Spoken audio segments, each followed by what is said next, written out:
The dust of forward operating base Valiant clung to everything, a fine, gritty powder, the color of rust and bone. It settled on the razor wire, coated the sand-colored HESCO barriers, and filmed the lenses of Specialist Cooper's sunglasses as he watched four flag-draped bodies being unloaded from the medevac helicopter. This was the third ambush this month, 12 men dead in total, a statistical anomaly that had ceased to feel random. Inside the skeletal command tent, Colonel Michael Hayes pinched the bridge of his nose, a pounding headache building behind his eyes. 27 years of military service, from the sweltering jungles of Colombia to the frozen mountains of the Hindu Kush, had etched deep lines into his weathered face. A face that had once adorned recruiting posters during the Gulf War when he'd led a SEAL team on classified operations that had earned him the Navy Cross. But Afghanistan in 2019 was different. The enemy's invisible, the victories undefined, and now Washington wanted answers he didn't have. "The general's office called again, sir," Lieutenant Mitchell said, his voice low, almost apologetic. "They want a full briefing on the Route Crimson ambushes by Aero 800 tomorrow." Hayes stared at the digital map table where red markers indicated each of the attack sites. They formed a near-perfect triangle around Valiant's operational area. Each one had targeted a different patrol configuration. Each had hit precisely when the convoy was most vulnerable. "Tell them it's coming," Hayes said, though both men knew the brief would offer little insight. "And get me the communications logs from the last three patrols, all of them." Outside, Sergeant First Class Thomas Reed surveyed the northern perimeter with methodical precision. At 42, the former Army Ranger moved with the measured confidence of a man who'd spent more years in combat zones than out of them. His inspection wasn't routine, not after 12 body bags in 30 days. "Perimeter secure, Sergeant." The voice belonged to Sergeant Nathan Davis, a cocky 27-year-old with 3 deployments and a reputation for exceptional marksmanship. His custom M4A1 with ASOG scope was slung casually over his shoulder magazine, inserted but chamber clear. Standard protocol when inside the wire. "Never secure, Davis, just quiet." Reed's eyes never stopped scanning, cataloging every detail. The positioning of the guard towers, the sight lines from the southern ridge, the patrol schedules visible on the clipboard at the checkpoint. "Too quiet." Davis nodded toward the command tent. "Hayes is catching heat from up top. Word is some kind of specialist is flying in to assess the situation." Specialist Reed finally turned to face the younger soldier. "Intelligence Special Forces." Davis shrugged. "Another desk jockey with PowerPoint slides telling us how to do our jobs. Probably never even heard a shot fired in anger."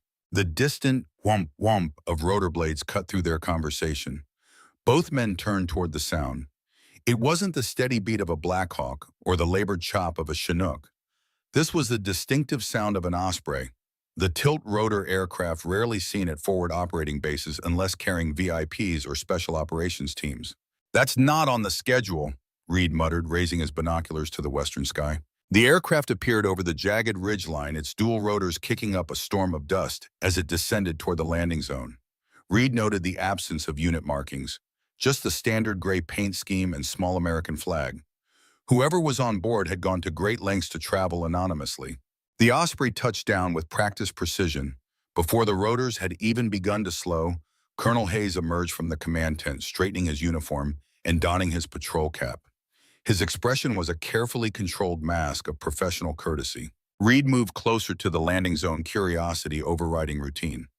Davis and several other soldiers followed, forming a loose semicircle of spectators. In the harsh Afghan sun, they squinted against the swirling dust cloud, waiting to see who warranted such an unscheduled arrival. When the rear ramp lowered, a single figure emerged. It was a woman. She walked with an unhurried, deliberate gait that seemed out of place amidst the coiled energy of the fob. She appeared to be in her late 30s, with dark hair streaked with silver, pulled back in a practical bun. She wore simple khaki tactical pants and a slate gray button-up shirt under a lightweight jacket. No tactical gear, no visible sidearm, only a weathered leather satchel that looked like it had weathered a dozen wars. "Get a load of that," Davis muttered to Cooper, just loud enough for his voice to carry. "Pentagon sends us a librarian to win the war." Cooper snickered nervously. "What's she even doing here?" "Bureaucratic oversight," Davis sneered. "Some pencil pusher from a climate-controlled office decided we needed a human terrain analyst, probably here to write a report about our feelings." The woman, Rachel Morgan, according to the simple ID badge clipped to her jacket, stopped at the edge of the landing zone. Her pale blue eyes scanned the perimeter with methodical precision. They weren't the unfocused eyes of a tourist or a civilian contractor on her first deployment. They moved with steady rhythm, taking in the machine gun emplacements, the interlocking fields of fire, the blind spots near the southern ridgeline. She saw everything, but her face remained a placid mask. Colonel Hayes approached her, his posture ramrod straight. "Ms. Morgan, welcome to FO Valiant." His tone was clipped professional, but tinged with the subtle condescension reserved for civilian consultants who'd never worn the uniform. "Colonel," her voice was quiet with a slight rasp, as if unused to casual conversation. It was a voice that didn't waste words. She offered no handshake, no smile of greeting. Hayes gestured toward the command tent. "If you'll follow me, we can get you settled. I wasn't informed of your arrival until this morning. Unusual protocol." Morgan simply nodded, falling into step beside him. As they walked, whispers followed them across the dusty compound. The soldiers of Alpha Company, hardened by months in this desolate mountain range, saw what they expected to see: a soft bureaucrat, another Washington analyst, with a clipboard and good intentions. They saw hands uncalloused by weapons, a body that looked too clean for the grime of war, too frail for the 7,000-foot altitude. They saw a liability. Her bag in particular drew their scorn. It was an old-fashioned doctor-style satchel with brass clasps that looked like something from a World War II movie.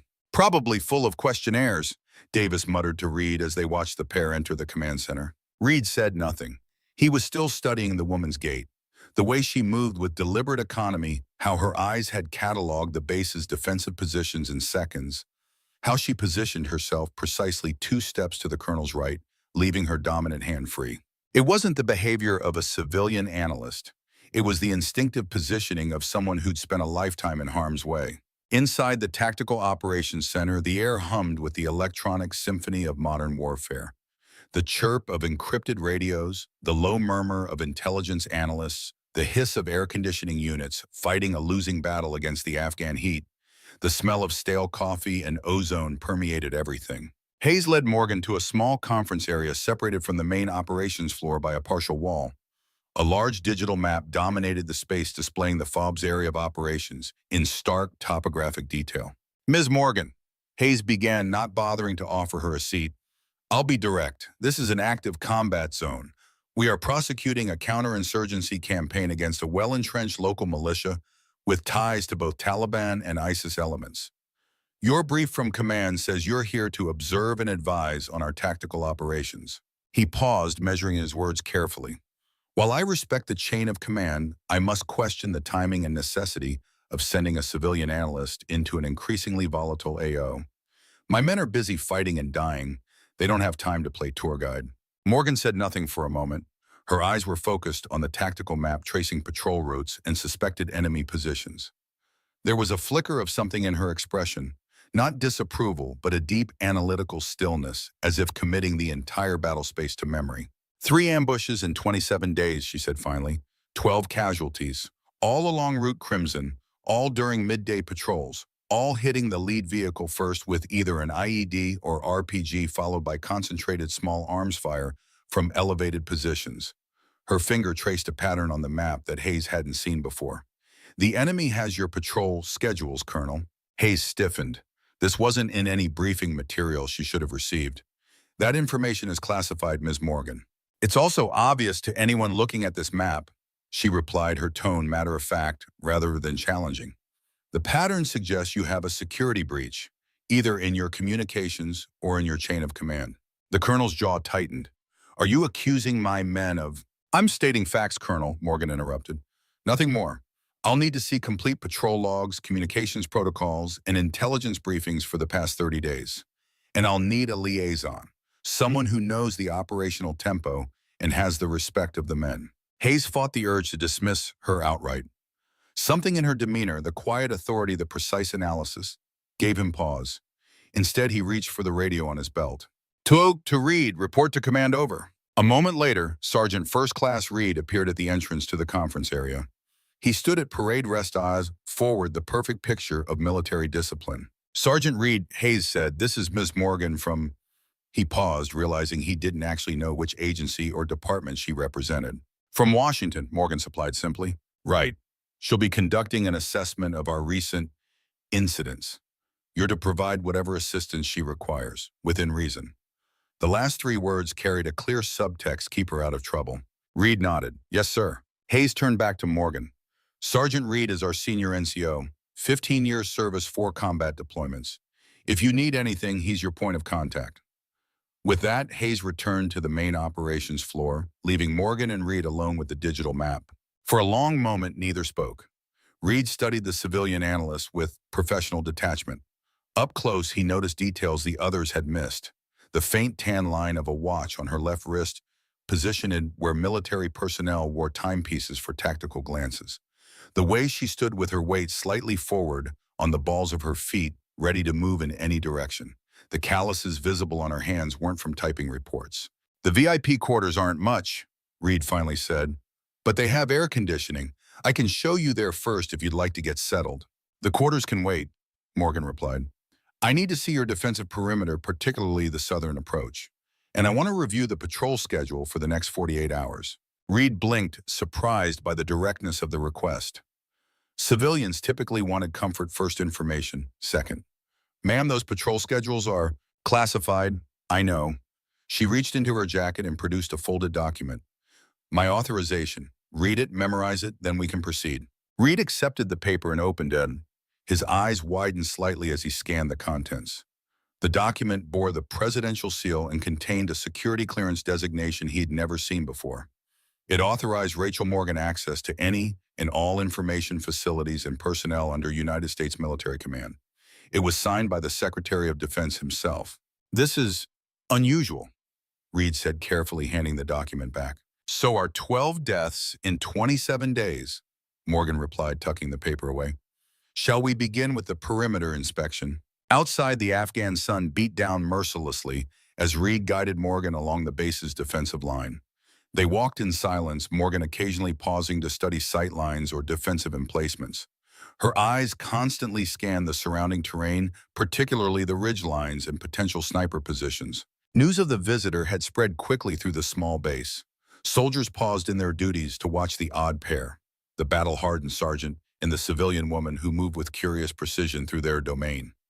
Near the armory, they encountered Davis and his fire team cleaning weapons after a morning training exercise. The younger soldiers straightened as Reed approached, offering casual salutes. Boys, Reed nodded. This is Ms. Morgan from Washington. She's here to assess our recent situation. Davis stepped forward, his eyes moving over Morgan with barely disguised skepticism. Welcome to the sandbox, ma'am. First time in Afghanistan. Before Morgan could answer, another soldier chimed in. She'll have us filling out questionnaires by dinner. 10-page reports on our feelings about the enemy. There was muted laughter from the group. Morgan regarded them impassively. Actually, I'm here about your dead friends, the ones who keep getting ambushed en route Crimson. I thought that might be more important than my travel history or your feelings. The laughter died instantly. Davis's expression hardened. With respect, ma'am, those weren't just our friends. They were brothers. And we don't need some civilian telling us, Sergeant Davis, Reed cut in sharply. That's enough. Davis fell silent, but his eyes remained fixed on Morgan with open hostility. The tension hung thick in the desert air. Your Barrett M82 has a scratched barrel, Morgan said, suddenly nodding toward the large sniper rifle propped against the wall behind Davis. Probably from improper cleaning after encountering sandstorm conditions. It'll affect your accuracy beyond 200 meters. Davis blinked in surprise. How did you... The M82A1 has a distinctive wear pattern when exposed to silica particles under high winds. The barrel should be replaced, not just cleaned. She turned to Reed. I'd like to see the communications center next. As they walked away, Reed could hear the hushed conversation behind them. How the hell did she know that about the Barrett? Probably just repeating something she read in a manual. I don't know, man. That was specific. Reed guided Morgan through the remainder of the base tour in thoughtful silence. Her knowledge of weapon systems was unexpected, as was her focus on security protocols and defensive weaknesses rather than the cultural and psychological aspects typically studied by human terrain analysts. By late afternoon, they had completed a circuit of the entire FUB. Morgan had spoken little, but her eyes had missed nothing. Now, as they approached the supply depot near the eastern perimeter, Reed decided to probe gently for information. You're not really a terrain analyst, are you, Miss Morgan? She glanced at him briefly. Does it matter what my title is, Sergeant? It matters if you're asking my men to trust you with information that could get them killed if it falls into the wrong hands. Morgan stopped walking. For the first time, something like approval flickered across her features. You're right to be cautious, Sergeant Reed. Trust is earned, not assigned by paperwork. She looked out toward the mountain range that separated them from Pakistan. Let's just say I'm here to stop your men from dying. How I'm classified is irrelevant. Before Reed could respond, a commotion near the supply depot drew their attention. Davis and two other soldiers were manhandling a large crate of ammunition. Morgan's leather satchel sat temporarily abandoned on a nearby barrel. As Reed and Morgan approached, Davis, accidentally on purpose, bumped into the barrel, sending the satchel tumbling to the ground. Its brass clasps, worn with age, gave way, spilling some of the contents onto the dusty earth. "Oh, sorry about that, ma'am," Davis said with mock concern, reaching down. "Let me get that for you." His hand moved toward the bag with deliberate slowness, a calculated act of disrespect disguised as assistance. His eyes gleamed with the petty triumph of a man about to confirm his own biases. The bureaucrat would have notebooks, pens, maybe a laptop, proof of her softness. Morgan's hand moved with a speed that was startling. It wasn't a slap or a block, but a simple, firm interception. Her fingers wrapped around Davis's wrist in a grip that belied her frame. To the casual observer, it might have looked like two people reaching for the same object. But Davis's sudden wince told a different story. "I can manage, Sergeant," she said, her voice still quiet but now laced with something cold and unyielding. She released him as suddenly as she had grabbed him. Davis pulled back his arm, rubbing his wrist with a mixture of shock and embarrassment. The other soldiers fell silent, suddenly finding the distant mountains fascinating. But the damage was done. The satchel's contents were partially visible, and they weren't reports or questionnaires. Reed saw a compact satellite communication device of military grade, far more advanced than anything available to their unit. Beside it lay several specialized medical packs containing hemostatic agents and trauma supplies that even the base medics didn't have access to. And partially wrapped in oilcloth was what appeared to be a compact breaching tool used by Special Operations Forces for covert entry. Morgan calmly collected her belongings and secured the satchel's damaged clasp with practiced efficiency. Her expression revealed nothing, but her eyes met Reed's for a brief moment, a silent acknowledgement that he had seen what wasn't meant to be seen. The awkward moment was shattered by Colonel Hayes' voice crackling over the base-wide PA system. "Sergeant First Class Reed and Miss Morgan report to the TOC immediately." Inside the command center, Hayes stood before the digital map table, his face set in grim lines. Lieutenant Mitchell hovered nearby, scrolling through a tablet with increasingly concerned expressions. "We just received updated intelligence," Hayes said without preamble as they entered. "There's significant enemy movement near Objective Bravo." He pointed to a mountain pass 15 kilometers from the base. "We're sending a patrol to investigate tomorrow at 900. Morgan studied the terrain on the digital display. "Route Crimson again. It's the only viable approach for our vehicles," Hayes confirmed. "The alternative routes would take too long to reach the objective." "The same route where you've lost 12 men in 3 separate ambushes," Morgan said, her tone neutral but pointed. Hayes' jaw tightened. "We don't have a choice. The intelligence is time-sensitive." "And who will lead this patrol, Colonel?" Morgan asked. "Sergeant Reed's squad," Hayes replied, looking directly at Reed, with Davis as gunner on the lead vehicle. Reed accepted the assignment with a stoic nod, though his eyes betrayed concern. Another patrol along Route Crimson through the same kill zones that had claimed so many lives already. "I'll be joining them," Morgan announced suddenly. Hayes blinked in surprise. "That's out of the question. You're a civilian observer. You're not authorized for combat operations." Morgan's expression didn't change. "Check my authorization again, Colonel. I'm cleared for any and all operational activities I deem necessary for my assessment." "This isn't a classroom exercise, Ms. Morgan," Hayes said, his patience visibly thinning. "Route Crimson is currently the most dangerous stretch of road in this province. I cannot and will not authorize a civilian to—" "You don't need to authorize it," Morgan interrupted. "It's already authorized at a level that supersedes your command. I'm going." The two stared at each other across the map table, neither willing to back down. Reed watched the confrontation with growing curiosity. This wasn't the behavior of a typical Washington analyst. This woman had an agenda beyond simple observation. Finally, Hayes turned to his lieutenant. "Mitchell, get General Harrington on the secure line. Let's clarify Ms. Morgan's operational parameters." "That won't be necessary," Morgan said. She reached into her satchel and withdrew a satellite phone, a model Reed recognized as exclusive to top-tier special operations units. I can have the secretary on the line in 3 minutes if you prefer a direct clarification. Hayes's face flushed with barely contained anger. Being undermined on his own base in front of his men was a humiliation he wouldn't soon forget. But military discipline prevailed. Fine, he said through clenched teeth. You can accompany the patrol, but you'll wear full body armor and helmet, and you'll follow Sergeant Reed's instructions to the letter. Is that clear? Perfectly, Morgan replied, unruffled by the colonel's anger. Hayes turned to Reed. Sergeant, get her fitted with proper gear, and make sure she understands the risks involved. Reed nodded. Yes, sir. As they left the TOC, Reed guided Morgan toward the equipment depot. The sun was setting over the mountains, casting long shadows across the compound. The day's heat was already giving way to the bitter cold of an Afghan night. That was bold, Reed said carefully as they walked. Morgan glanced at him. Bold would be sending men down the same road where 12 of their comrades died without changing tactics or investigating the security breach. Reed stopped walking. You really think we have a leak? I know you do, Morgan replied without hesitation. The question is whether it's technological, procedural, or human. And you think tomorrow's patrol will help you figure that out? Morgan's eyes met his, and for the first time, Reed saw something beyond the professional mask. A cold, calculating intensity that sent an involuntary shiver down his spine. Tomorrow's patrol will tell us exactly who's betraying your men, Sergeant Reed, because this time I'll be watching. At the equipment depot, Reed helped Morgan select appropriate gear for the next day's mission. She chose a plate carrier and helmet, efficiently checking the ceramic inserts with practiced hands. Her familiarity with the equipment was yet another contradiction to her civilian status.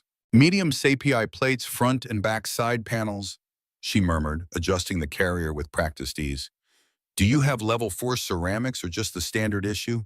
Just standard for non-combat personnel, Reed replied, increasingly curious about her background. She nodded, seemingly unsurprised. It'll do. She hefted the weight of the armor, testing its balance across her shoulders. The movement was fluid, habitual, the motion of someone who had worn body armor for years, not hours. Nearby, Davis entered the depot with 2 of his squad mates. They paused when they saw Morgan exchanging meaningful glances. Heard you're joining our little road trip tomorrow, ma'am. Davis said, his tone hovering between professional and insolent. Hope you've got good insurance. Morgan continued adjusting her equipment, not bothering to look up. I hope you've replaced that barrel on your Barrett, Sergeant. You'll need accuracy tomorrow. Davis's smirk faltered slightly. Don't worry about my weapon, ma'am. I can hit what I aim at. Good, Morgan replied simply, because I suspect tomorrow will test that claim. Later that evening, Reed found Morgan sitting alone outside the barracks, her leather satchel beside her. The temperature had dropped dramatically, but she showed no sign of discomfort. Her eyes were focused on the mountain range, studying the terrain in the fading light with singular concentration. Most visitors struggle with the altitude, Reed commented, offering her a cup of coffee from the mess tent. She accepted the cup with a small nod of thanks. I've been higher. K2 base camp is nearly twice this elevation. Reed settled beside her, keeping a respectful distance. K2, you're a climber. I've been many things, Sergeant Reed. She took a sip of the coffee, grimacing slightly at the military-grade bitterness. They sat in silence for several minutes, the distant sounds of the base, generators humming, occasional radio chatter, soldiers laughing in the distance, creating a familiar backdrop. Why are you really here, Miss Morgan? Reed finally asked. And don't tell me it's for an assessment report. Morgan set down her coffee cup. In the gathering darkness, her profile was sharp against the purple-hued mountains. You've lost 12 men in 27 days, Sergeant, all to the same enemy, using the same tactics on the same stretch of road. That suggests an intelligence failure of catastrophic proportions. Or a security breach, Reed added, thinking of her earlier comments. Yes. She turned to face him fully. Tomorrow's patrol is being deliberately sent into another ambush. The question is why and by whom? Reed stiffened. That's a serious accusation. It's not an accusation. It's an observation based on pattern recognition. Morgan's voice remained calm, matter of fact. The enemy knows your routes, your timing, your capabilities. That kind of intelligence doesn't come from lucky guesses. And you think you'll identify the source of the leak by joining our patrol? Morgan's expression hardened almost imperceptibly. I know I will. Something in her certainty gave Reed pause. This woman wasn't just an analyst or observer. Her knowledge of weapons systems, her comfort with tactical gear, her assessment of their security vulnerabilities, All pointed to a background far more operational than administrative. "Who are you really?" he asked quietly. Morgan studied him for a long moment as if weighing something in her mind. Finally, she reached into her satchel and withdrew a small object. She handed it to Reed without comment. It was a challenge coin, heavier than the typical military commemorative tokens that soldiers collected. One side bore an insignia Reed didn't recognize, a stylized owl with the Latin phrase, Alice Grave Kneel. Nothing is heavy to those who have wings. The other side was blank except for a single code name, Chimera. Reed had heard whispers of Chimera during his time with Ranger Battalion, an ultra-classified special access program rumored to operate beyond the traditional military chain of command. A ghost unit that materialized in the world's most dangerous places, then vanished without trace or acknowledgement. "Jesus," he breathed, looking up at Morgan with new understanding. "You're not here to write a report. You're here to hunt." Morgan reclaimed the coin, tucking it back into her satchel.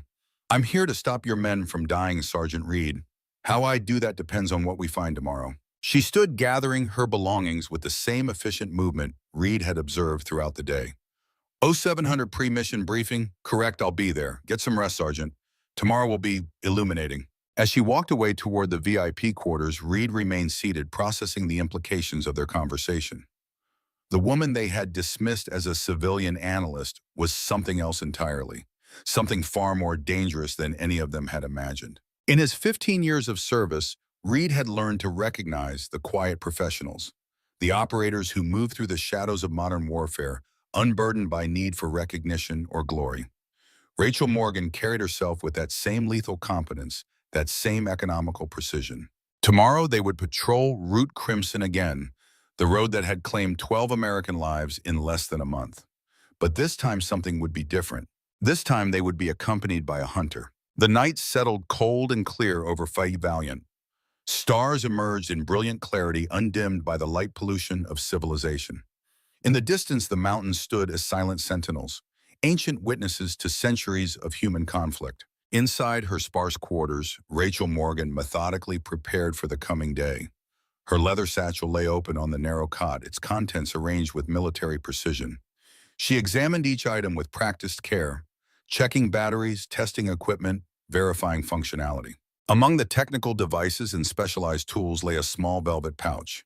From it, she removed a set of worn dog tags, not her own judging by their age and condition. She held them briefly, her thumb moving over the raised letters with a gesture that seemed almost like prayer. Then she returned them to the pouch, placed it carefully in the satchel, and continued her preparations for the mission ahead.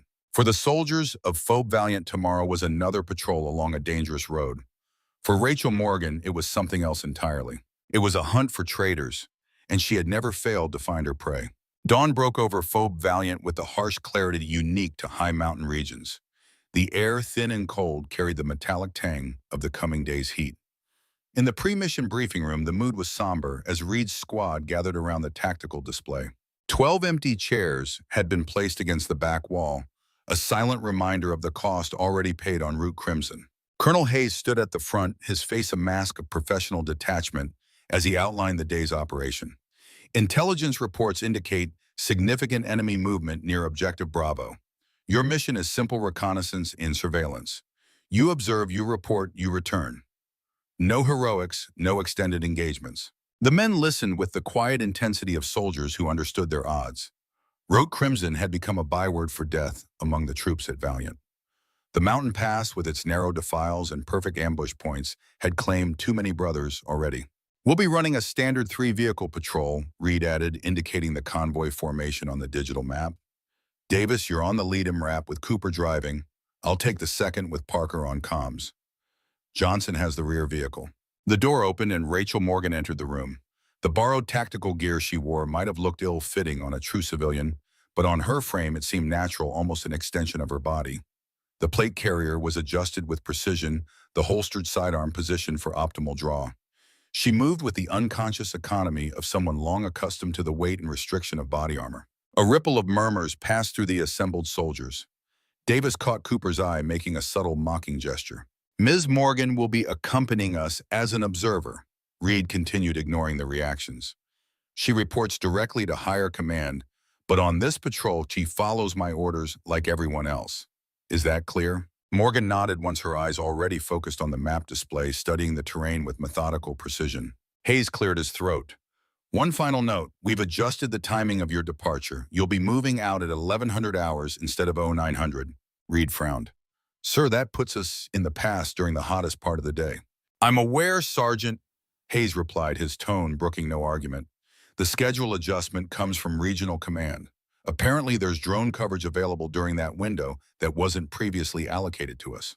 Morgan's eyes narrowed slightly, though she said nothing. Reed noticed her reaction, filing it away for later consideration. Any questions? Hayes asked, scanning the room. Davis raised his hand.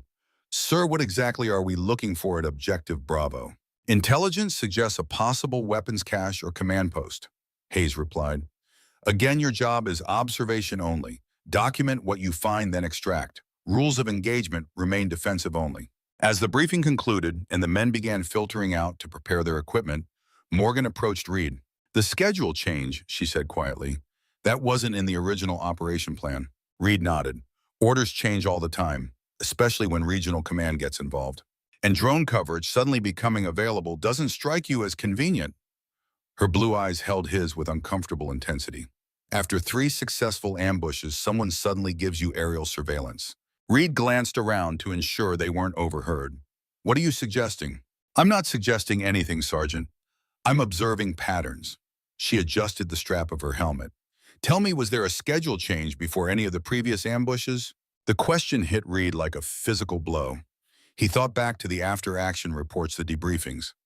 Yes, he said slowly, realization dawning. Every time. Mechanical issues, weather concerns, resource allocation. Different reasons, same result, Morgan concluded. You're pushed into a predictable window of vulnerability. Before Reed could respond, Davis approached, his demeanor professionally correct, but underlaid with obvious disdain. Ma'am, we need to go over safety protocols if you're riding with us.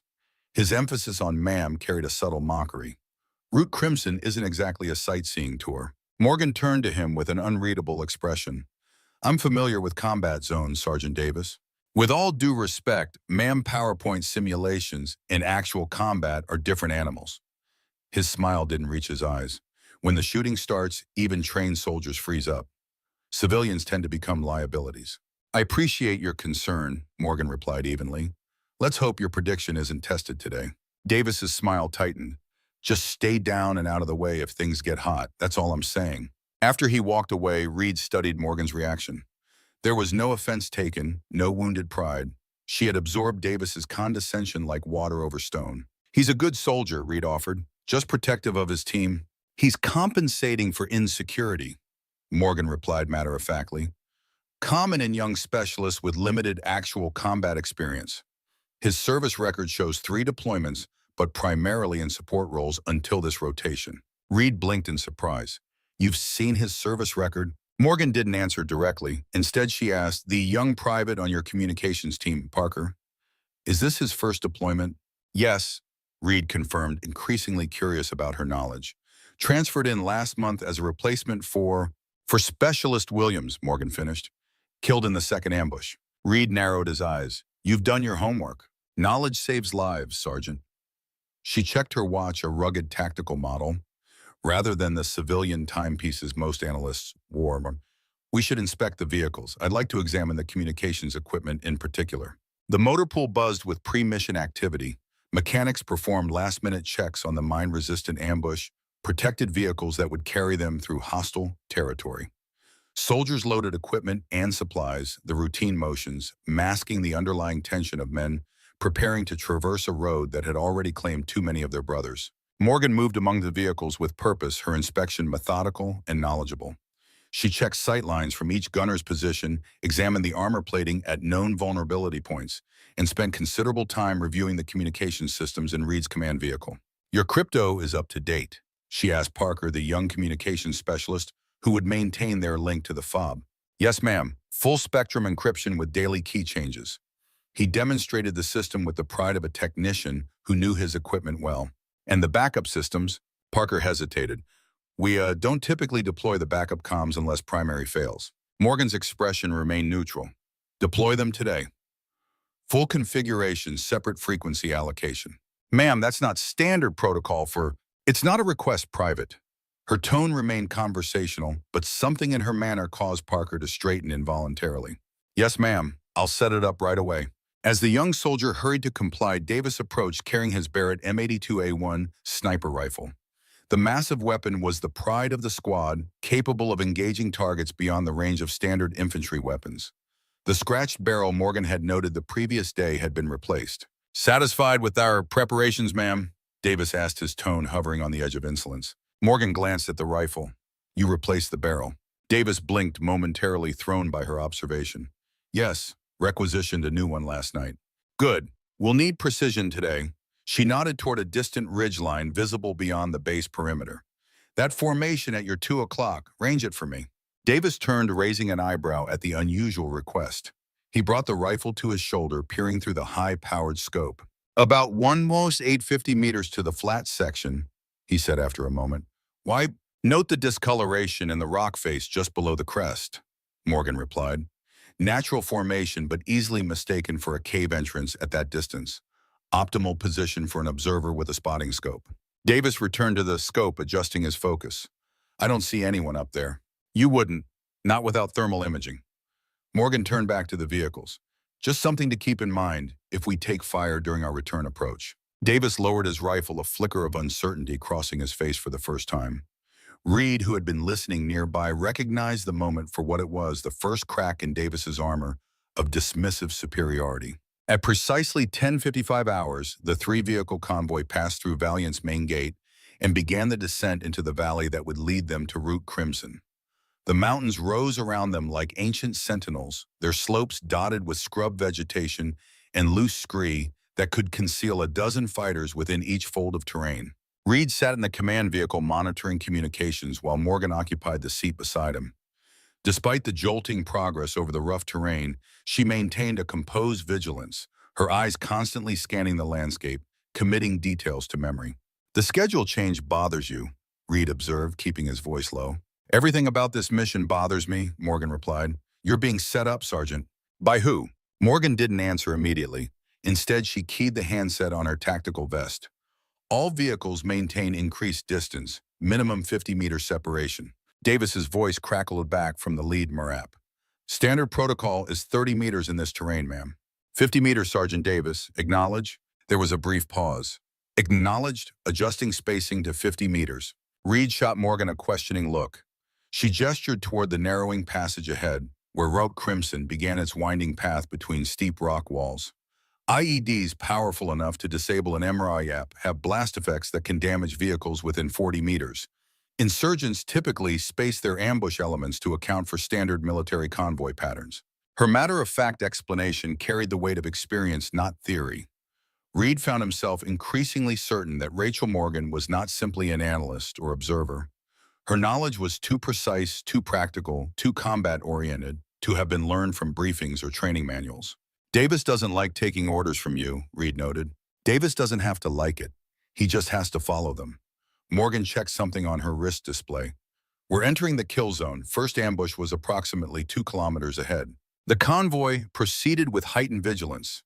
Gunners scanned the high ground through thermal sights, alert for the slightest movement. In the lead vehicle, Davis directed Cooper through the most defensible path, avoiding choke points and maintaining clear fields of fire whenever possible. Morgan's demeanor shifted subtly as they penetrated deeper into hostile territory. She sat straighter, her movements becoming even more economical. Her eyes tracked across the terrain with predatory focus, missing nothing. "Something's wrong," she said suddenly. Reed followed her gaze but saw nothing unusual in the barren landscape. "What do you see?" "Nothing." She leaned forward. "That's what's wrong. No goat herders, no children watching from the ridge lines, no signs of normal activity." Reed keyed his radio. "All vehicles heightened alert. Possible absence of civilian presence." The acknowledgments came back immediately, tension evident, even in the brief radio responses.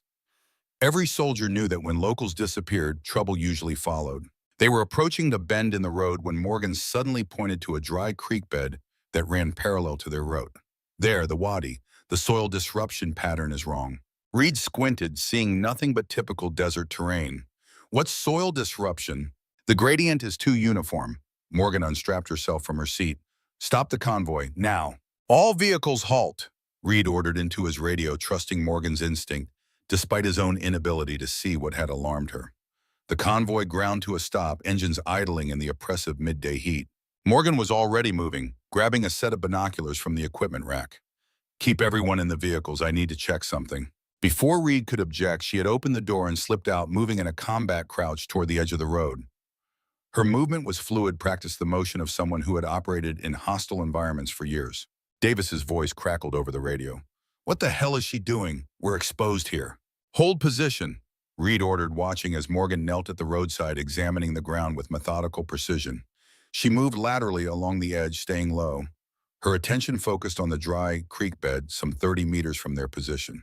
After what seemed like an eternity, but was probably less than a minute, she returned to the vehicle, sliding back into her seat with the same efficient economy of motion. "The entire wadi is wired," she said, her voice calm despite the implications. "Daisy-chained IEDs, probably command detonated.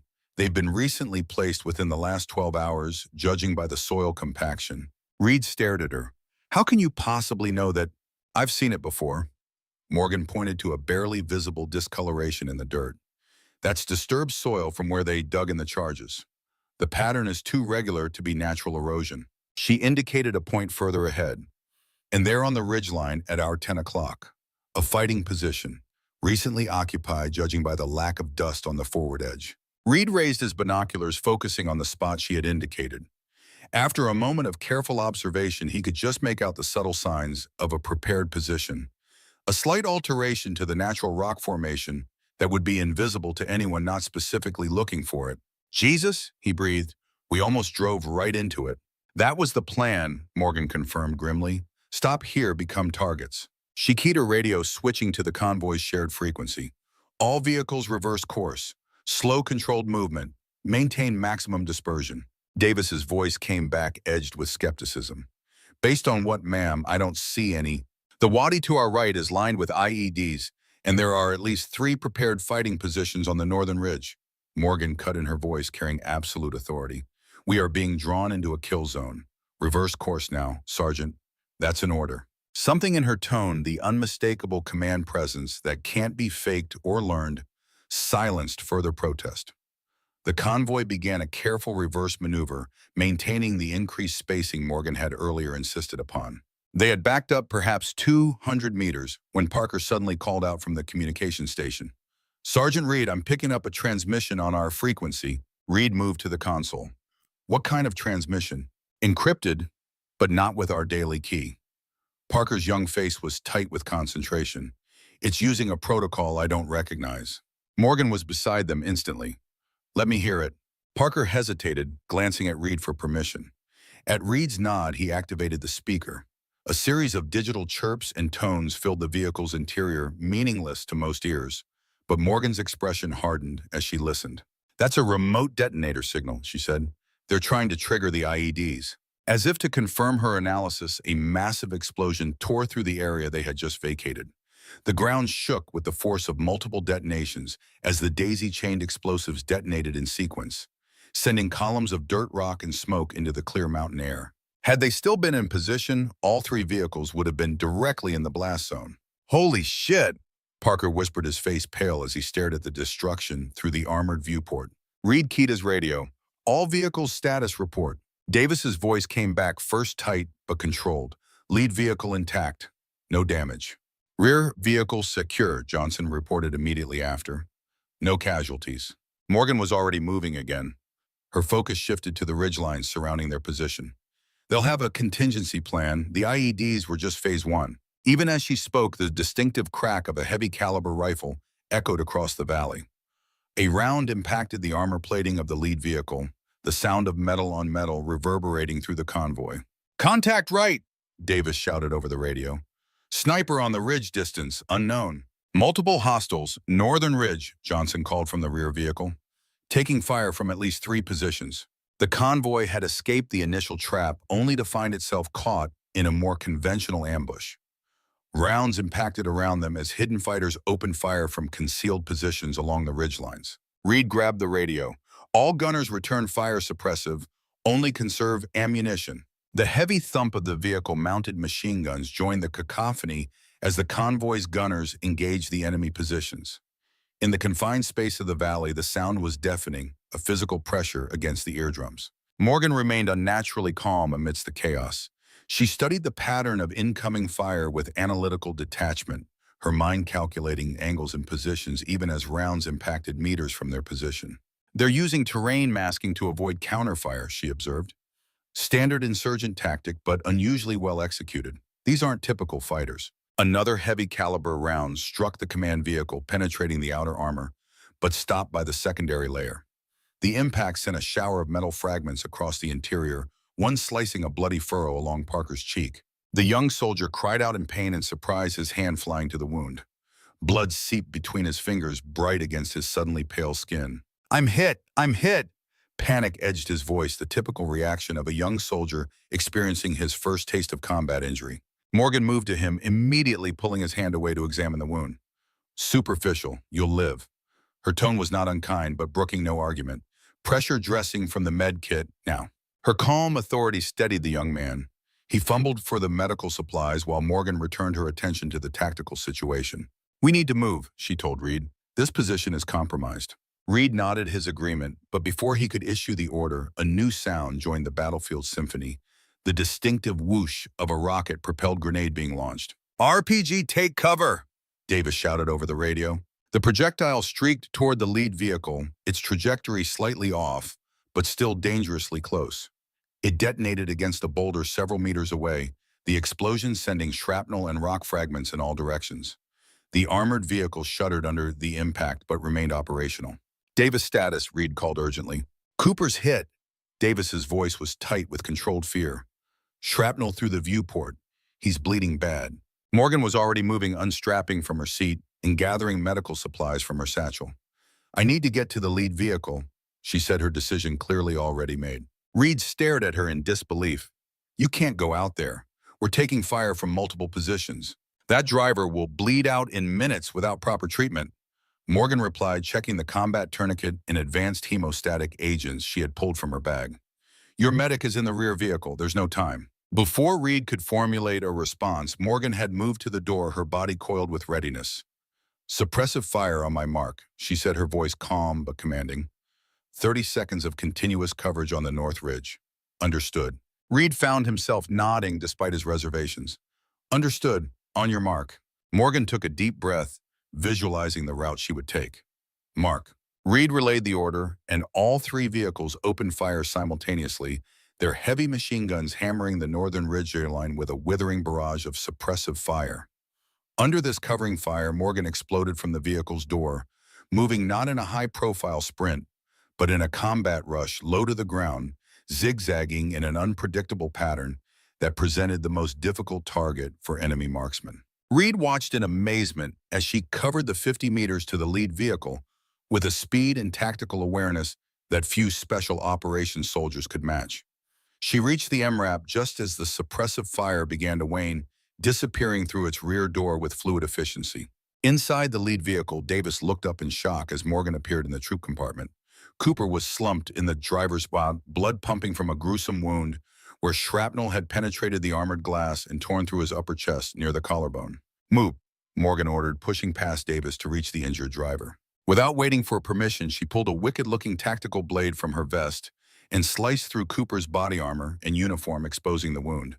Blood pulsed from the injury in arterial spurts. The shrapnel had nicked the subclavian artery, one of the most lethal and difficult to treat battlefield injuries.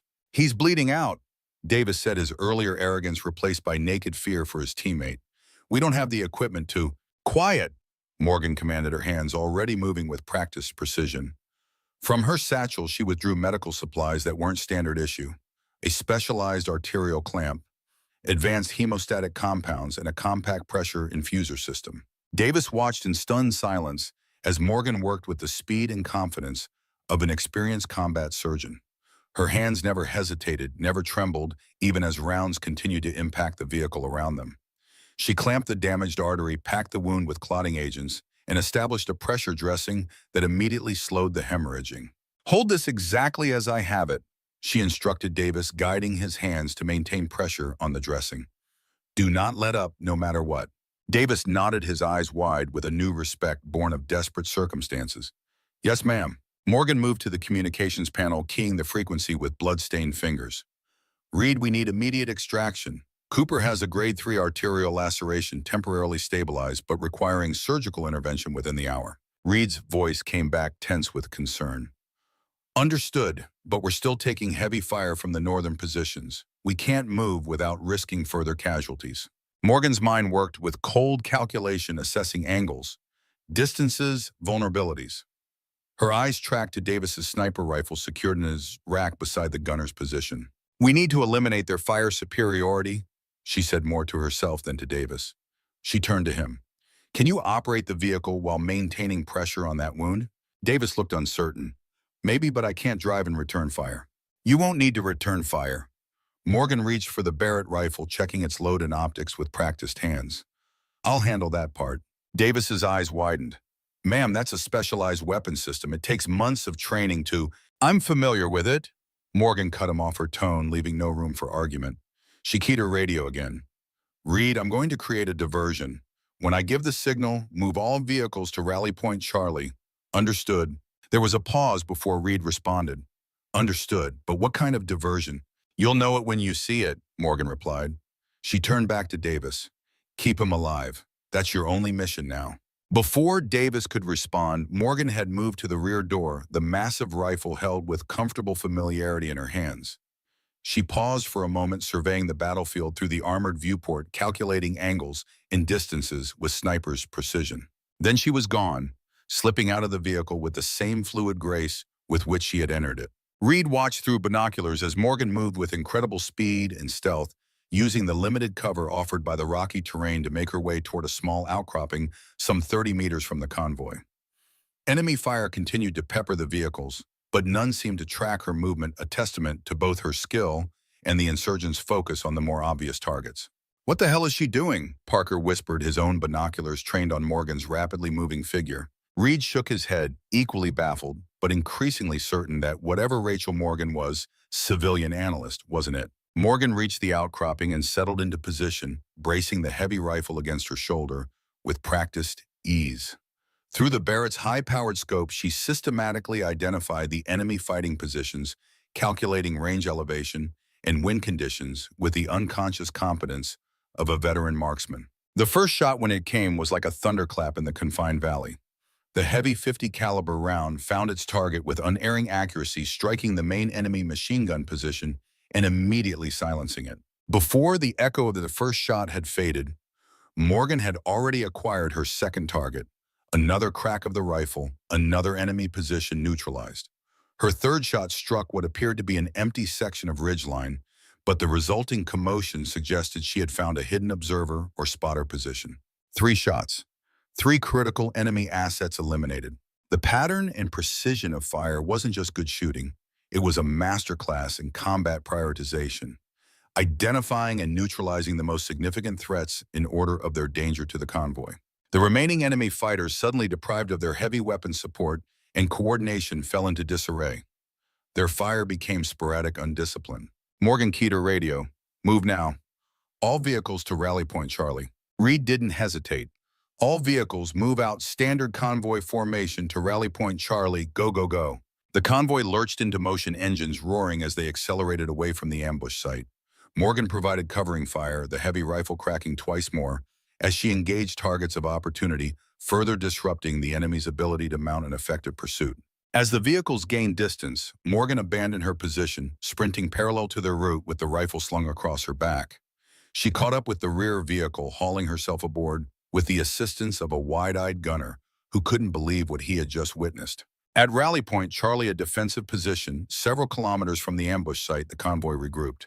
Cooper was transferred to the medic's care, his condition critical but stable thanks to Morgan's immediate intervention. Morgan herself moved among the vehicles, checking for damage and casualties with the practiced eye of a combat leader. Her uniform was dust-covered and blood-stained, but her movements betrayed no fatigue or stress. She found Reed coordinating with the foe via their backup communication system, the primary channels having mysteriously failed during the height of the engagement. "Cooper will make it if we get him back within the hour," she reported without preamble. "The arterial damage is severe, but contained for now." Reed nodded, relief evident on his face despite the tension of their situation. Medevac is inbound ETA 15 minutes. He hesitated, then added, that was impressive shooting back there.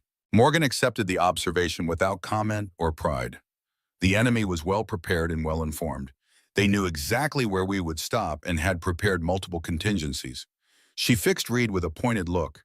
That level of intelligence doesn't come from lucky guesses.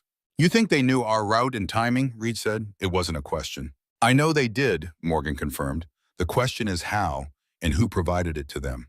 Before Reed could respond, Davis approached. The young sergeant's earlier cockiness had vanished entirely, replaced by a complex mixture of respect, confusion, and lingering shock. Cooper stabilized, he reported. The medic says. He hesitated, glancing at Morgan with new eyes. The medic says he's never seen a field treatment like that. Says whoever did it saved his life, no question. Morgan acknowledged this with a simple nod. He'll need surgery for complete repair, but he should recover fully. Davis shuffled uncomfortably, clearly struggling with something. Finally, he extended his hand, offering Morgan her satchel, the same bag he had tried to rifle through just the day before. You dropped this, ma'am, when you were treating Cooper. His tone held none of its earlier disdain. I wanted to make sure you got it back.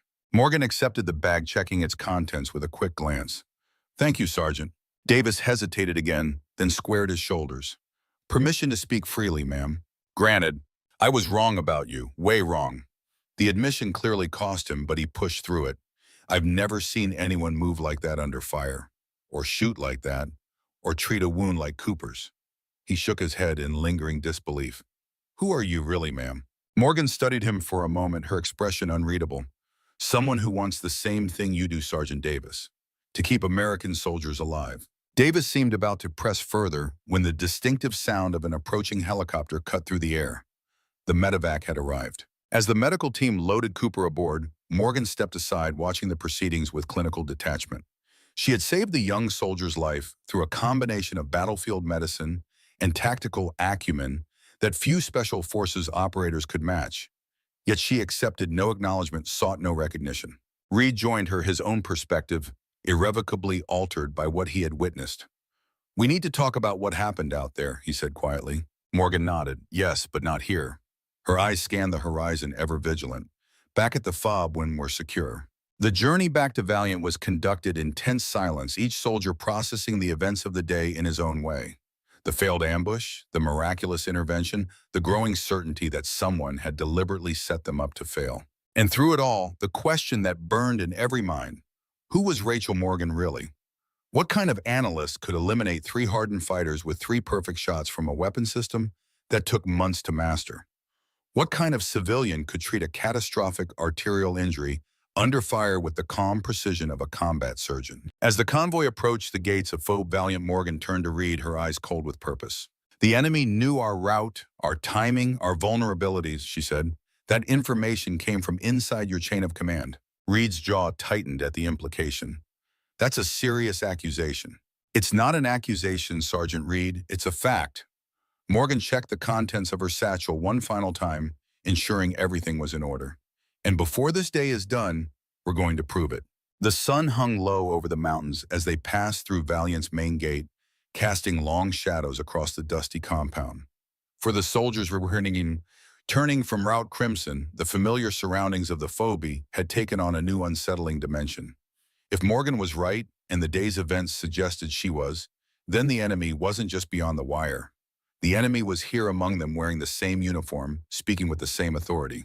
As the vehicles rolled to a stop in the motor pool, Colonel Hayes strode toward them, his face tight with concern that didn't quite reach his eyes. Report Sergeant Reed, he demanded.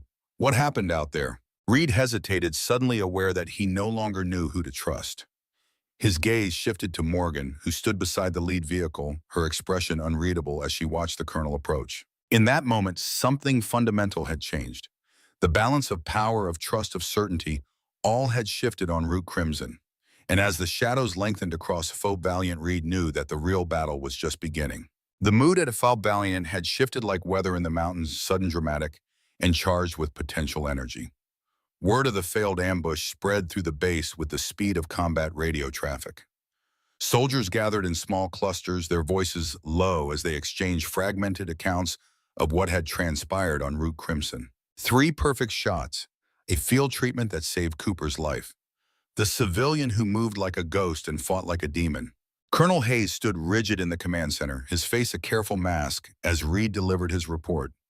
Morgan stood nearby, silent and watchful, her eyes never leaving Hayes as the sergeant recounted the day's events. The enemy knew our exact position, sir, Reed concluded. They had prepared multiple fighting positions and pre-sighted their weapons. The IEDs were precisely placed along our most likely route of travel. Hayes's jaw tightened almost imperceptibly. Insurgents have been operating in that area for months, Sergeant. They know the terrain. This was different, sir, Reed pressed. This wasn't opportunity. This was premeditation. They knew not just where we would be, but when we would be there. The colonel's eyes flicked, briefly to Morgan, then back to Reed. Are you suggesting a security breach, Sergeant?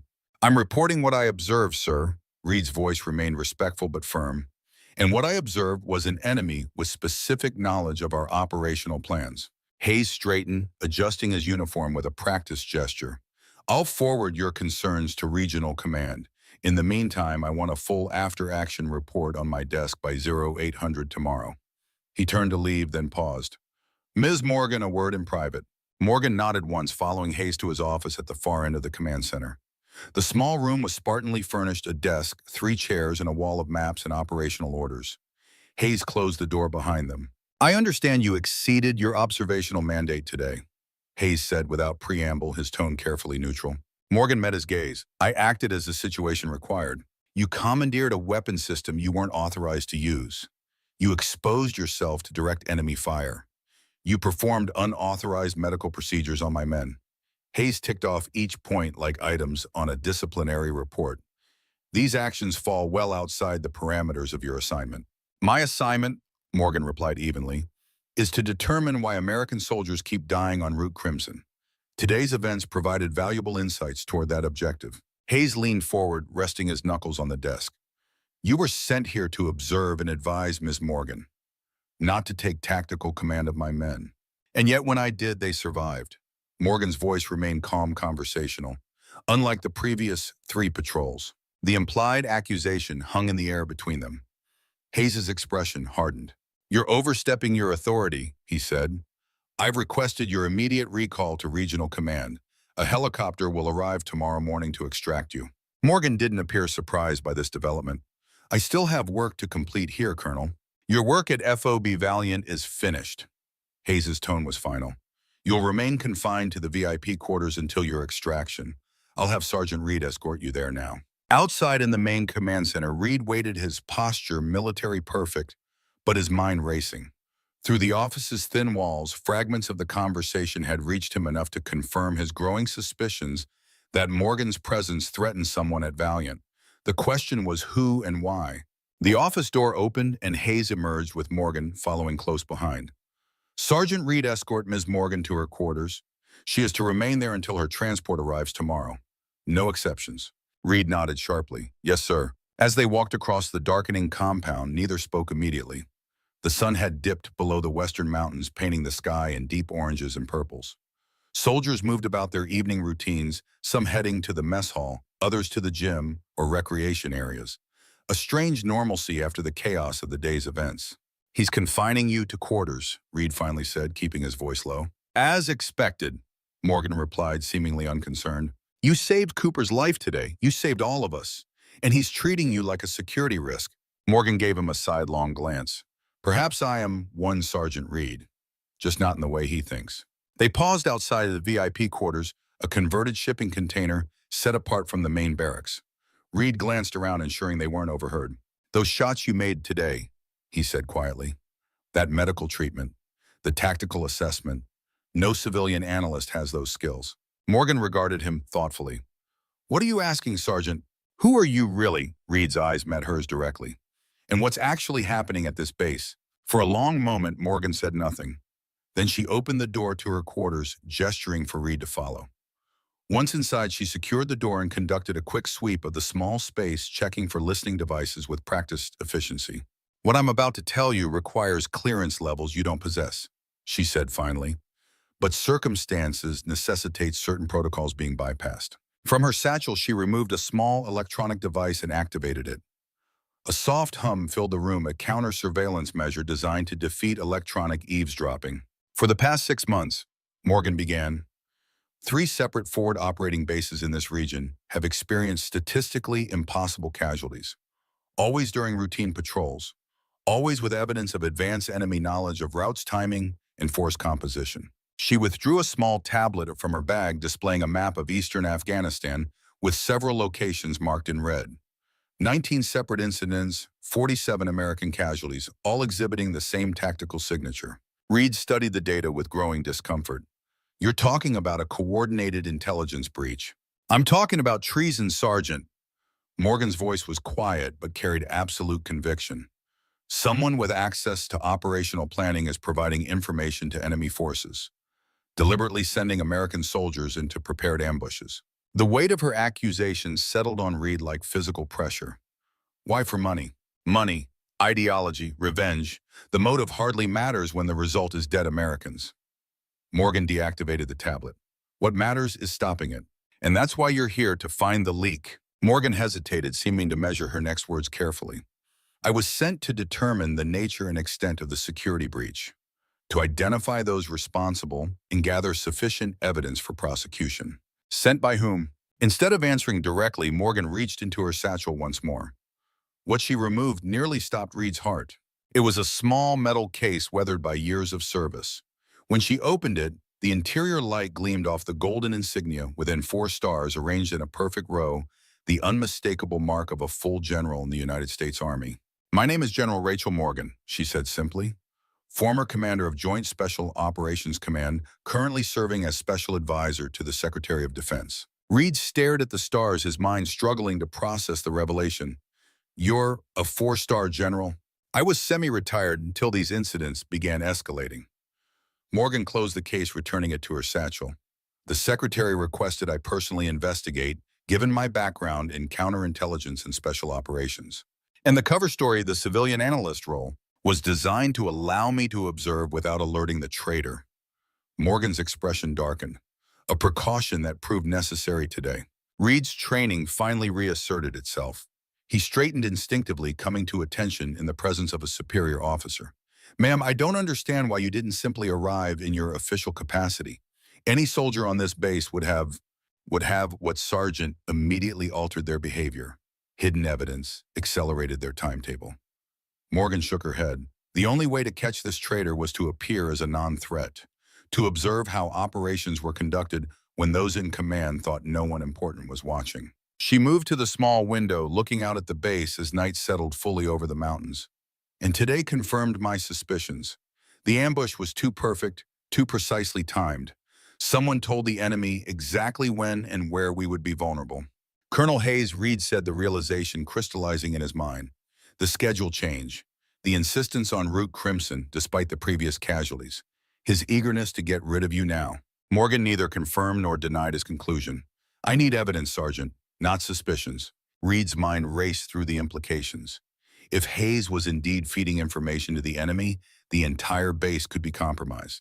Every patrol, every operation, every soldier could be at risk. What do you need me to do, General? He asked, his decision already made. Morgan turned from the window, studying him with those penetrating blue eyes. I need access to the command center's communications logs, specifically any transmissions sent in the 12 hours preceding today's patrol. That would require the colonel's authorization or someone with access to the systems when they're not under observation. Morgan finished for him. Reed nodded slowly. The night shift is minimal. 2 communications specialists and a duty officer. I could. A sharp knock on the door interrupted him. Both turned instantly alert. Morgan motioned Reed to the side of the door while she positioned herself at a tactical advantage, her hand moving instinctively toward the sidearm concealed beneath her jacket. Ms. Morgan, the voice belonged to Davis. It's Sergeant Davis, I need to speak with you. Reed glanced at Morgan, who nodded once. He opened the door, revealing Davis standing alone in the gathering darkness. Sergeant Reed? Davis seemed surprised to find him there. I was looking for Ms. Morgan. It's about Cooper. Morgan stepped forward. What about him? He's stabilized. Medevac got him to the surgical unit at Bagram. Relief was evident in Davis's voice. The doctor said if you hadn't applied that arterial clamp exactly as you did, he would have bled out before reaching the hospital. I'm glad to hear he'll recover. Morgan replied simply. Davis hesitated, clearly wrestling with something. There's something else, ma'am. Something I thought you should know. He glanced nervously over his shoulder. It's about the communications logs from today's mission. Reed and Morgan exchanged a quick look. Come inside, Sergeant, Morgan said, stepping back from the door. Once inside, Davis's professional demeanor faltered slightly. I'm not supposed to be here, ma'am. Colonel Hayes issued orders that no one was to contact you without his direct authorization. Yet here you are, Morgan observed. Yes, ma'am, because something's not right. Davis straightened his shoulders. After we returned, I went to check on Parker. He's still pretty shaken up by what happened. While I was there, I saw him receive a direct order from Colonel Hayes to purge all communications logs from today's operation. Reed's expression hardened. That's against protocol. Those logs are essential for the after-action report. Exactly, Davis confirmed. And when Parker questioned the order, the colonel told him it was a matter of operational security, that the logs contained classified information that hadn't been properly secured. Morgan's eyes narrowed slightly. Did Parker comply with the order? He was in the process when I left him, Davis said. But I managed to copy the logs before he began the purge. He produced a small data drive from his pocket. Everything from Doros 600 to our return to base. I thought, after what you did for Cooper, you should have this.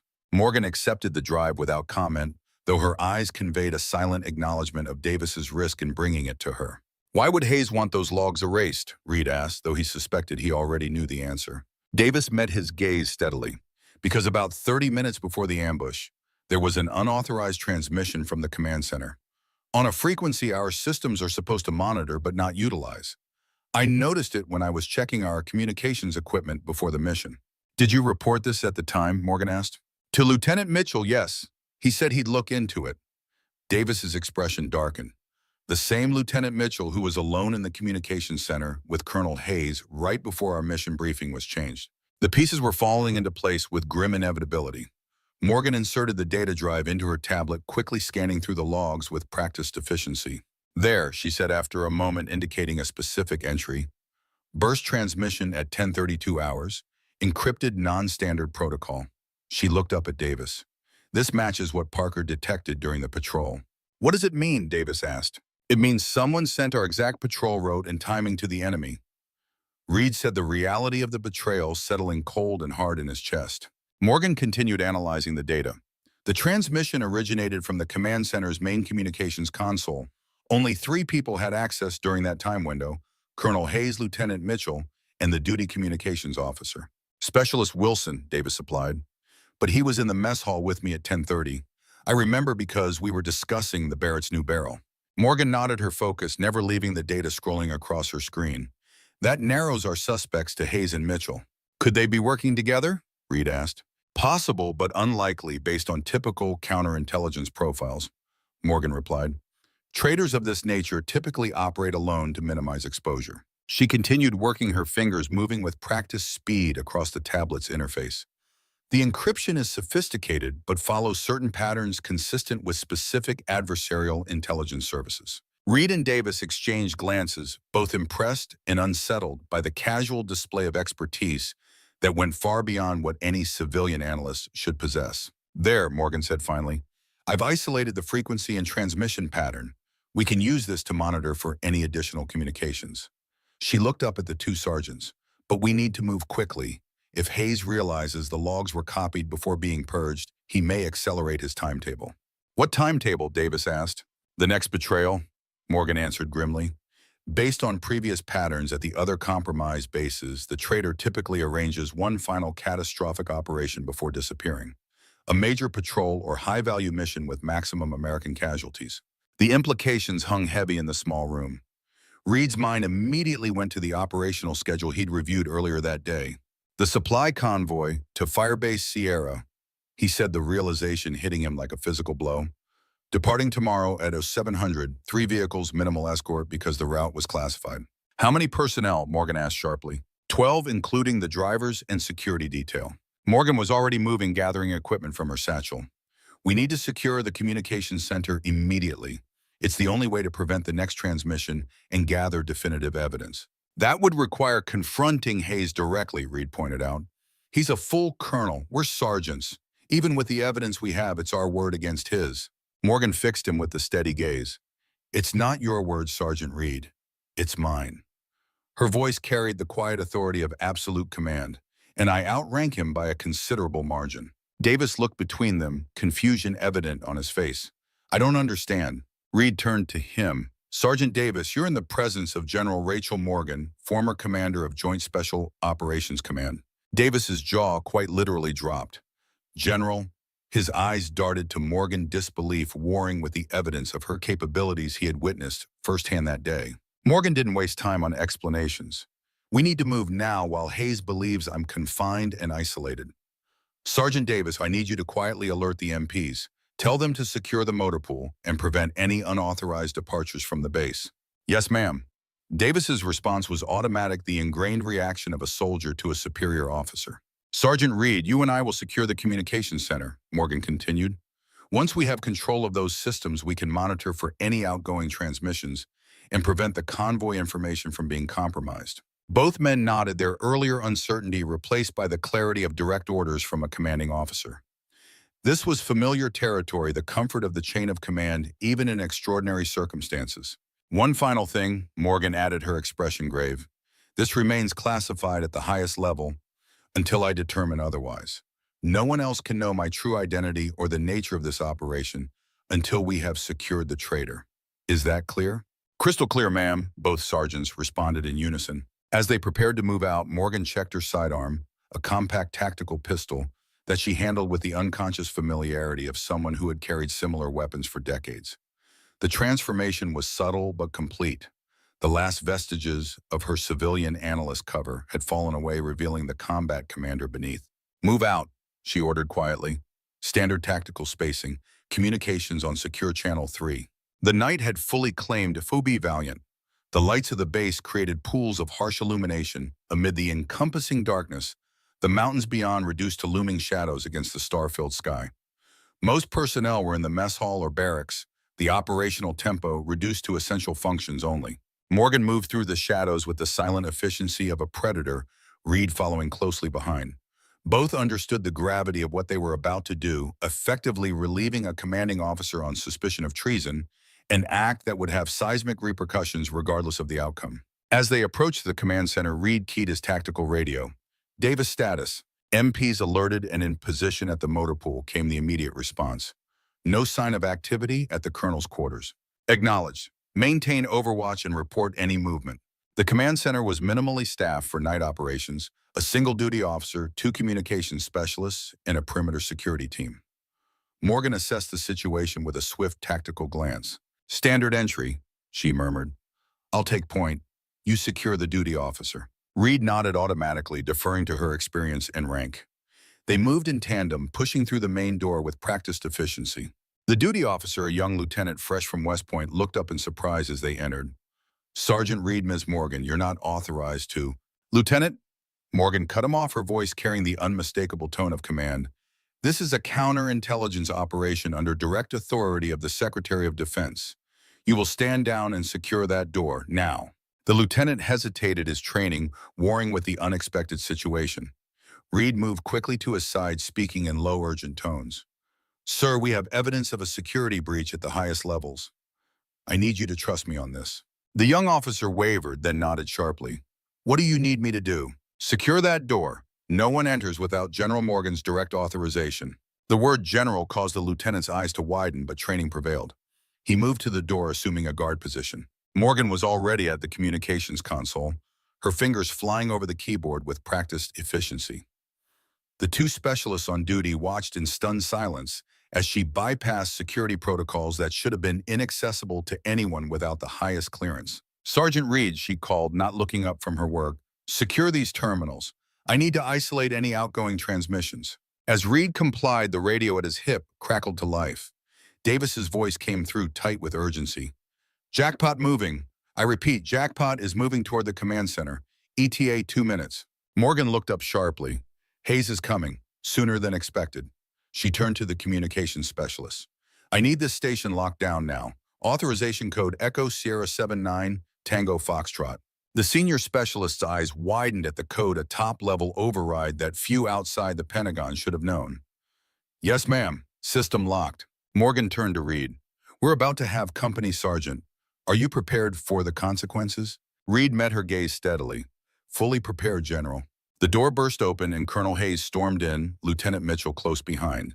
His face flushed with anger when he saw Morgan at the communications console. What the hell is this? He demanded. You were confined to quarters. Lieutenant, he rounded on the young duty officer. Place this woman under arrest immediately. The lieutenant looked uncertainly between Hayes and Morgan, caught between conflicting chains of command.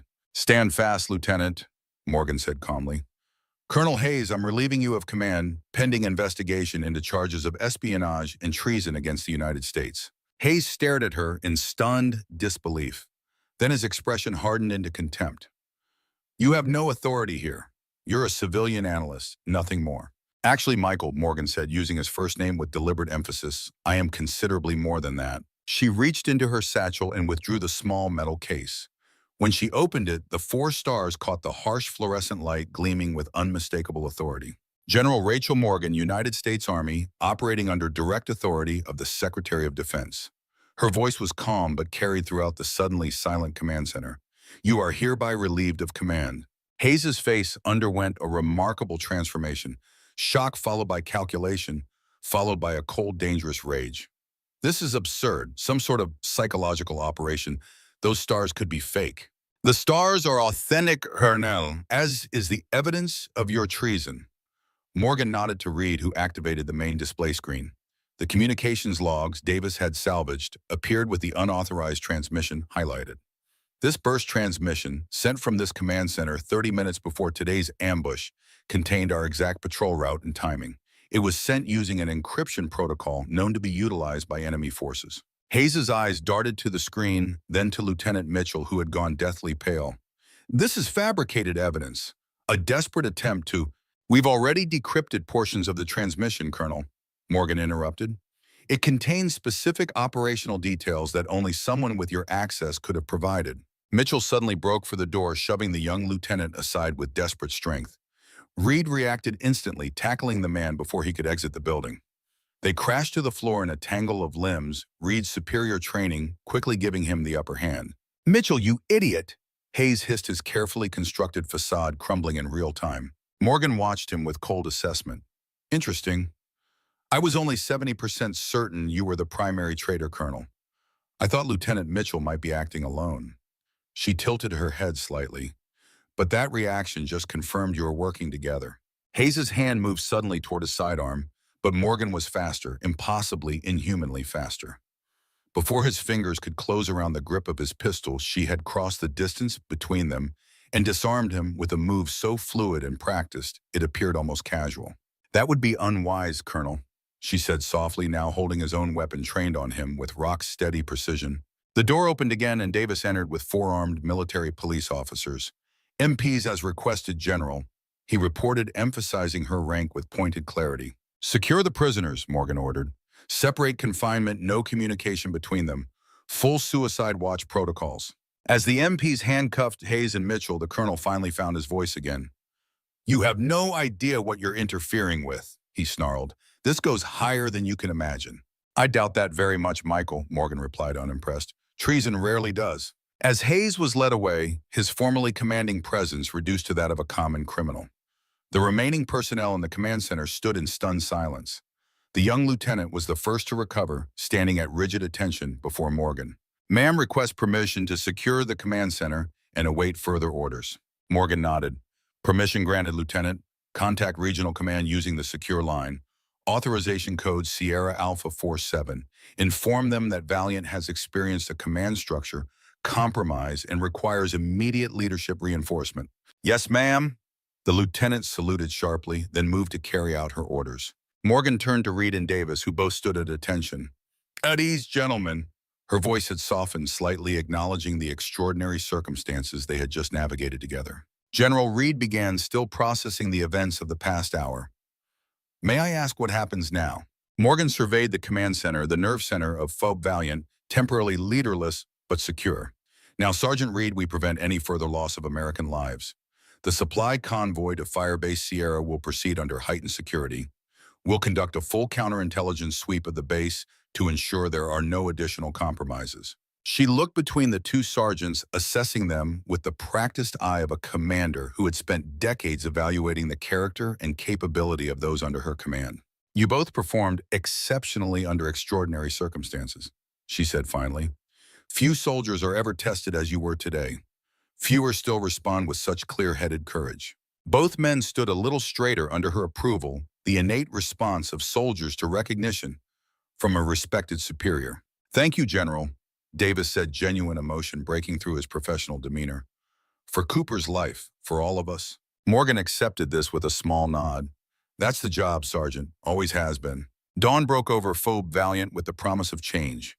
The news of Colonel Hayes's arrest had spread through the base like wildfire, creating a mixture of shock, disbelief, and grim vindication among the personnel who had lost friends to the suspiciously precise ambushes. In the command center, now operating under the temporary authority of the senior captain, until replacement leadership arrived, Morgan stood reviewing the latest intelligence reports.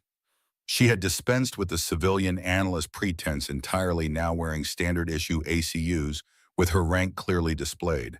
The transformation was remarkable, not just in appearance, but in how others responded to her. The natural authority she had always possessed was now visibly acknowledged in the respectful deference of those around her. Reed approached carrying 2 cups of coffee. He offered one to Morgan, who accepted with a nod of thanks. "The supply convoy departed for Firebase Sierra 20 minutes ago," he reported. "Triple escort air support, standing by, and alternate route confirmed. They'll make it safely." "Good." Morgan took a sip of the coffee, grimacing slightly at the military-grade bitterness. Some things never changed, regardless of rank. "We've received word from Bagram," Reed continued. "Hayes and Mitchell are in secure confinement. Initial interrogation confirms they were working together for at least 6 months. Hayes provided the operational details. Mitchell handled the technical aspects of the transmissions. And their motive," Reed's expression darkened. "Money primarily. Hayes had gambling debts. Mitchell was promised a percentage. They didn't care who they were selling the information to, just that the price was right." Morgan nodded, unsurprised. In her long career, she had seen similar betrayals. The slow moral corruption that began with small compromises and ended in treason. It was always both shocking and depressingly familiar. "What about Cooper?" she asked, changing the subject. Reed's face brightened somewhat. "Recovering well. Doctors say he'll keep full use of his arm, thanks to your field treatment." He hesitated, then added, "He's asking about you, about what happened out there." "He knows what he needs to know," Morgan replied. "That the threat has been neutralized." A comfortable silence fell between them as they watched the bustle of the command center soldiers going about their duties with renewed purpose and vigilance. The betrayal had been a gut punch to morale, but its discovery and the swift justice that followed had restored a measure of faith in the system. "Permission to speak freely, General?" Reed asked after a moment. Morgan glanced at him, one eyebrow slightly raised. "Granted. Why send a 4-star general undercover for what could have been handled by intelligence officers or CID?" Morgan considered their question, weighing how much to reveal. The pattern of betrayals suggested someone with significant operational knowledge and access. Someone who might recognize standard counterintelligence personnel. She paused. "And sometimes, Sergeant Reed, the most effective way to understand a problem is to see it firsthand, from the ground up." Reed nodded slowly. "Like when you insisted on joining the patrol. You could have ordered me to gather evidence, but you went yourself." "The best commanders never ask their soldiers to take risks they wouldn't take themselves," Morgan replied simply. The distinctive sound of approaching helicopters drew their attention. Through the command center windows, they could see 2 Blackhawks descending toward the landing zone. "That will be the replacement command team," Morgan observed. "And my extraction." Reed felt a surprising pang of disappointment. The past 48 hours had been extraordinary, frightening, challenging, and ultimately transformative. General Morgan had shown him a standard of leadership he had rarely witnessed in his 15 years of service. "Will all this become classified?" he asked. "Buried in some Pentagon file?" Morgan's lips curved in the barest suggestion of a smile. "The official record will reflect that a counterintelligence operation successfully identified and neutralized a security threat at FOB Valiant. The details will indeed be classified." Her eyes met his directly. "But the lessons learned, those belong to you, Sergeant Reed. To you and to every soldier who serves under your command in the future." Outside, the helicopters touched down, disgorging a small contingent of officers led by a stern-looking colonel. Morgan gathered her satchel, the same worn leather bag that had drawn such derision just 2 days ago, before its owner had revealed herself to be so much more than anyone suspected. "It's been an honor serving with you, General," Reed said, formally standing at attention. Morgan studied him for a moment, then extended her hand. "The honor was mine, Sergeant Reed. Men like you remind me why this uniform matters." As they walked toward the landing zone, Davis joined them, falling into step on Morgan's other side. Other soldiers stopped what they were doing, coming to attention as she passed. Word of her true identity and her actions had spread throughout the base, creating a spontaneous display of respect that needed no orders or protocol. The incoming colonel approached, saluting sharply. "General Morgan, Colonel James Harrington, ma'am. I've been briefed on the situation." "Colonel Harrington." Morgan returned his salute. "FOB Valiant is secure, but will require careful leadership during this transition. You have good people here. Trust them." "Yes, ma'am." Harrington's eyes flickered briefly to Reed and Davis, noting their proximity to the general. "I'll take full command immediately." Morgan nodded, then turned to the two sergeants who had stood with her through the crucible of the past days. "Sergeants Reed and Davis, thank you for your exceptional service. I'll be noting it formally in my report to the Secretary." Both men saluted, their posture reflecting the profound respect they had developed for this extraordinary officer. As Morgan turned to board the waiting helicopter, Davis suddenly called out, "General, the bag, your satchel? We never found out what was in it. Besides the medical gear and the stars, I mean." Morgan paused, glancing back at them with that same unreadable expression they had first encountered upon her arrival. For a moment, Reed thought she wouldn't answer. Then she smiled, a small, genuine expression that transformed her serious features. "Classified Sergeant Davis. Perhaps in 20 years, I'll tell you." With that, she boarded the helicopter, the door sliding shut behind her. As the aircraft lifted off, carrying General Morgan back to whatever high-level command she normally occupied, Reed and Davis stood watching until it was just a speck against the vast Afghan sky. "Did that really happen?" Davis asked, his voice pitched low beneath the fading sound of rotors. "Did we really serve under a 4-star general who took down 3 insurgents with 3 shots from my Barrett?" Reed nodded slowly.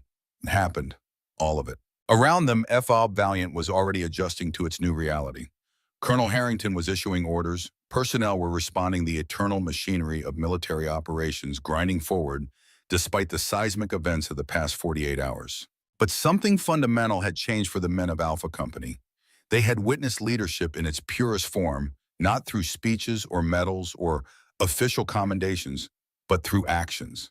A general who had moved among them as an equal, who had bled with them, fought beside them, and ultimately saved them through a combination of tactical brilliance and raw physical courage. Later that evening, as Reed sat cleaning his weapon outside the barracks, Davis joined him carrying 2 cups of coffee. "Cooper called from Bagram," he said, handing Reed one of the cups. "Doctors say he'll be back with the unit in 6 weeks. Good as new." Reed nodded, accepting the coffee gratefully. "That's good news."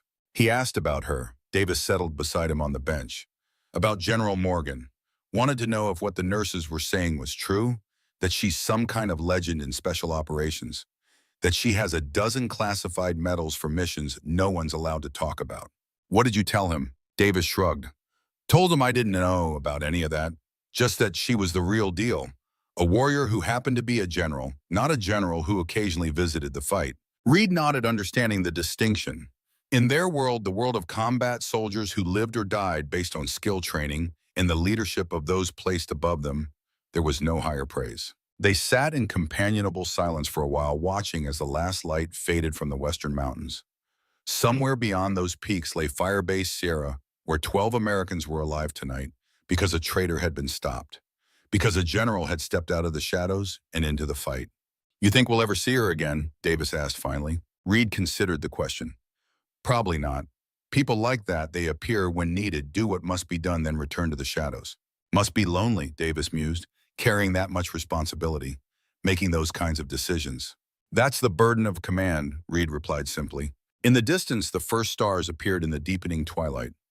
Reed thought of General Morgan's satchel, that battered leather bag that had drawn their scorn initially, then their curiosity, and finally their respect.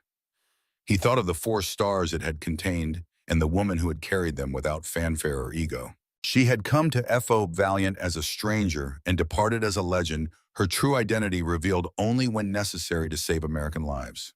And in doing so, she had reminded them all of what leadership truly meant in its highest form. Not authority derived from rank or position, but respect earned through courage, competence, and character. As night settled fully over, FO Valiant Sergeant Reed made a silent promise to himself. If he ever reached a position of command, he would remember the lessons of these extraordinary days. He would remember the general who had fought beside him, who had risked everything not for glory or recognition, but because it was the right thing to do. He would remember, and he would pass those lessons on to those who served under him. In that way, General Rachel Morgan's legacy would continue long after her helicopter had disappeared over the horizon. Not in classified files or official reports, but in the actions of those whose lives she had touched, those who had witnessed firsthand what it truly meant to lead from the front.